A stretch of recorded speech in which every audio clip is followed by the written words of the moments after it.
5 বছর সম্পর্ক করে বিয়ে করেছি। আমার 3 মাস হলো। এখন আমার বউকে আমি বাপের বাড়ি পাঠিয়ে দিয়েছি। আমি শারীরিকভাবে অসুস্থ, তো আমি বুঝতে দেবো না। আমি আমার বউকে অনেক ভালোবাসি, সেই জন্য তাকে বুঝতে দেবো না বলে আমি বাপের বাড়ি পাঠিয়ে দিয়েছি।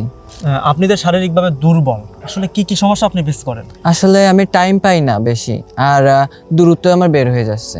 অনেক সময় দাঁড়ায় না, এবং দাঁড়ালেও নরম হয়ে যাচ্ছে, এবং আমি আমার বউকে সঠিকভাবে সুখ দিতে পারতেছি না। এটা জানলে কি আপনার স্ত্রী চলে যাবে এমনটা? হ্যাঁ, এটা জানলে আমার স্ত্রী আমাকে ছেড়ে চলে যাবে, তা আমি চাই না। সেই জন্য আমি আপনার কাছে আসছি।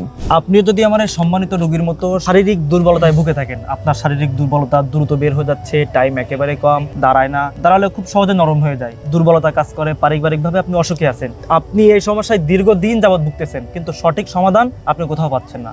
আপনার এই সমস্যার স্থায়ী সমাধান আছে যদি আপনি অরিজিনাল জার্মানি সিলপ্যাক হোমিওপ্যাথি সেবন করতে পারেন। তো আর দেরি না করে নিশ্চিন্তে নির্দ্বিধায় জার্মানি লাইফ কেয়ার থেকে original Germany seal pack homeopathy order নাও বাটনে ক্লিক করে আপনার সম্পূর্ণ ঠিকানা দিয়ে কনফার্ম করুন।